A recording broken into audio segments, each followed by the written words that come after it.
नमस्कार दोस्तों, स्वागत है आपका मोबिकेशन हब के यूट्यूब चैनल के अंदर। आज के इस वीडियो में मैं आपको बताऊंगा, अगर Redmi 9A मॉडल आपके पास में आता है और Redmi 9A अगर डेड है आपके पास में, तो डेड कंडीशन में हमें कौन से वोल्टेज चेक करने होते हैं, या फिर इन आउट वोल्टेज मतलब कि आपके पूरे ओवरऑल मोबाइल को ऑन होने के लिए कौन से वोल्टेज का रिक्वायरमेंट होता है। तो यहाँ पर वन बाय वन हम लोग सारे वोल्टेज को चेक करेंगे कि कौन से वोल्टेज की आपको रिक्वायरमेंट है। तो सबसे पहले हम लोग यहाँ पर चार्जिंग आईसी लगी है, चार्जिंग आईसी के पास में आते हैं। तो चार्जिंग आईसी के पास में देखिए एक वी बस वोल्टेज है, इस कैपेसिटर पर आप चेक कर सकते हो वी बस वोल्टेज। ये वाला वोल्टेज तब जनरेट होगा जब आप चार्जर लगाते हो, तो यहाँ पर 5 वोल्टेज जनरेट होता है। अगर आपने चार्जर नहीं लगा रखा है, मोबाइल को डायरेक्ट बैटरी से ऑन किया, तो यहाँ पर कोई भी वोल्टेज शो नहीं करेगा आपको। इसके पास में वीवेट वोल्टेज है, वीवेट वोल्टेज यहाँ से चेक कर सकते हो। ये बैटरी के अंदर कितना वोल्टेज है उसके अकॉर्डिंग यहाँ पर वोल्टेज शो करता है। इसके बाद में यहाँ पर देखेंगे VSYS वोल्टेज है, तो इस कैपेसिटर पर आपको VSYS वोल्टेज चेक करना है। VSYS वोल्टेज में मोबाइल को जब भी आप ऑन करते हैं, या फिर बैटरी कनेक्ट होना चाहिए या फिर चार्जर कनेक्ट होना चाहिए, मोबाइल को ऑन करने का भी ज़रूरत नहीं है यहाँ पर। तो यहाँ पर आपको वोल्टेज शो करेगा 3.5 से लेकर 4.2 वोल्टेज के बीच में। इसके बाद में कुछ यहाँ पर आते हैं, देखिए यहाँ पर VMC वोल्टेज है और VUSB वोल्टेज है। ये दोनों वोल्टेज पावर आईसी निकालती है और ये पावर आईसी देती है CPU को वोल्टेज। तो यहाँ पर ये वोल्टेज आपको चेक करने हैं। इसके बाद में ऊपर की तरफ आते हैं, तो यहाँ पर देखो VCN वोल्टेज है और VLDO वोल्टेज है। तो ये VCN वोल्टेज जो है ये आपका वाईफाई आईसी के लिए यूज किया जाता है, तो यहाँ पर आपको वो चीज़ चेक करना है। इसके अलावा हम लोग यहाँ पर आएंगे, तो यहाँ पर देखिए ये पावर आईसी हमें मिला। तो पावर आईसी के पास में जितने भी वोल्टेज है, ये सारे के सारे आपको वोल्टेज चेक करने हैं, क्योंकि ये वोल्टेज जो है आपका मोबाइल को ऑन करने में काम आते हैं। तो यहाँ से हम लोग देखेंगे, देखो यहाँ से मॉडम वोल्टेज है, ये मॉडम सेक्शन के लिए वर्क करता है, मतलब कि ये CPU को जाता है। VSRAM है, ये भी CPU को जाता है। DVDD SRAM CPU को जाता है। DVDD कोर वोल्टेज है, कोर वोल्टेज सबसे इंपॉर्टेंट वोल्टेज होता है जो कि आपका CPU के लिए यूज किया जाता है।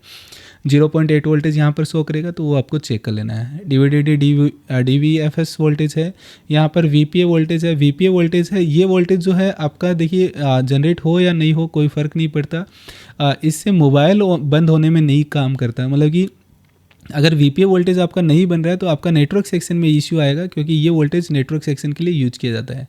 इसके बाद में यहाँ से देखिए VAUD वोल्टेज है, जिसमें 2.8 वोल्टेज मिलता है। VXO22 है, इसमें 2.2 वोल्टेज मिलता है।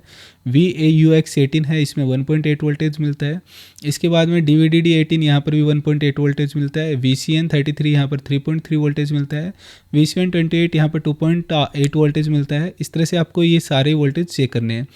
VIO28 यहाँ पर 2.8 वोल्टेज मिलता है। VS2 यहाँ पर लगभग एक 2 वोल्टेज के आसपास मिलता है। वाइब्रेटर का वोल्टेज है। VEMC वोल्टेज है। VCAMA वोल्टेज है। VDRAM वोल्टेज है। VSIM वोल्टेज है, मतलब ये सिम के लिए यूज किया जाता है, ये SIM2 के लिए यूज किया जाता है, जो कि आपका सिम कनेक्टर होता है, वहाँ पर ये वोल्टेज आएगा। ये कुछ रेफरेंस वोल्टेज है यहाँ से। ये VIO18 1.8 वोल्टेज, ये सबसे इंपॉर्टेंट वोल्टेज है, क्योंकि ये वाला वोल्टेज आपके पूरे मदरबोर्ड के अंदर जाता है। यहाँ पर VS1 वोल्टेज है। अगर VS1 वोल्टेज आपका जनरेट नहीं होता तो मोबाइल ऑन नहीं होगा, क्योंकि LDO सेक्शन को ऑन करने के लिए ये काफ़ी इंपॉर्टेंट है, और VS2 वोल्टेज को भी यही ऑन करता है इस वाले मॉडल के अंदर।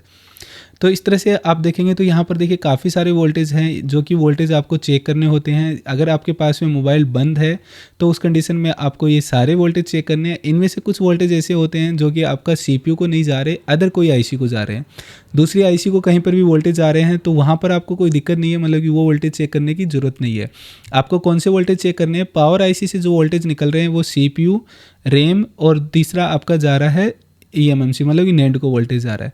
इन तीनों के पास जो वोल्टेज आ रहे हैं वो सबसे इंपॉर्टेंट वोल्टेज है, वही आपके मोबाइल को ऑन करने में हेल्प करते हैं। तो इस तरह से आपको चेक करना है सारे के सारे वोल्टेज। अगर आपको स्टेप बाय स्टेप जानना चाहते हैं कि ये जो मीडियाटेक का 6357 CRB आईसी है, ये वाला आईसी किसी भी मोबाइल में लगा हो तो उसका बूट सीक्वेंस क्या होगा, आप चाहते हैं कि स्टेप बाय स्टेप कौन सा वोल्टेज किसके बाद में जनरेट होता है, वो देखना चाहते हैं, तो हमारा इस वाली आईसी के ऊपर एक वीडियो पहले से अपलोड हो चुका है हमारे चैनल के ऊपर, वो वीडियोस भी देख सकते हैं। या फिर आप हमें कमेंट करेंगे तो हम लोग एक और वीडियो Redmi 9A का बना देंगे, जिसमें आपका कंप्लीट बूट सीक्वेंस बता देंगे कि ये वाला जो मोबाइल है इसमें क्या क्या बूट सीक्वेंस होता है, कौन सा वोल्टेज किसके बाद जनरेट होता है और कौन से वोल्टेज के अंदर कितना वोल्टेज शो करेगा। आप चाहते हैं एंड्रॉयड और आईफोन के अंदर अपग्रेड होना, आप चाहते हैं कि आईफोन में चिप लेवल का समझे, यहाँ पर जो भी आईसी है, कोई भी पावर आईसी हो, उसका बूट सीक्वेंस कैसे ऑन होता है, या फिर मोबाइल कैसे कैसे ऑन होता है, कौन से वोल्टेज की रिक्वायरमेंट होती है, तो आप हमें कमेंट कर सकते हैं। हम लोग उसके ऊपर भी वीडियो बनाने का ट्राई करेंगे। और अगर आप चाहते हैं कि स्टेप बाय स्टेप बेसिक से लेकर पूरा चिप लेवल का कोर्स चाहते हैं कि मैं एक ही महीने में पूरा जान जाऊं कि कैसे कैसे मोबाइल को रिपेयर करना है, तो आप हमारा ऑफलाइन कोर्स भी ज्वाइन कर सकते हैं, जिसमें 1 मंथ का कोर्स रहेगा। और बाकी इन्फॉर्मेशन आपको कोई भी चाहिए तो आप हमारे कॉन्टैक्ट नंबर पर कॉन्टैक्ट कर सकते हैं। डिस्क्रिप्शन में हमारे नंबर दिए गए हैं। चलिए दोस्तों, वीडियो को यहीं पर एंड करते हैं। मिलते हैं नेक्स्ट वीडियो के अंदर नई और एक केस स्टडी के साथ में।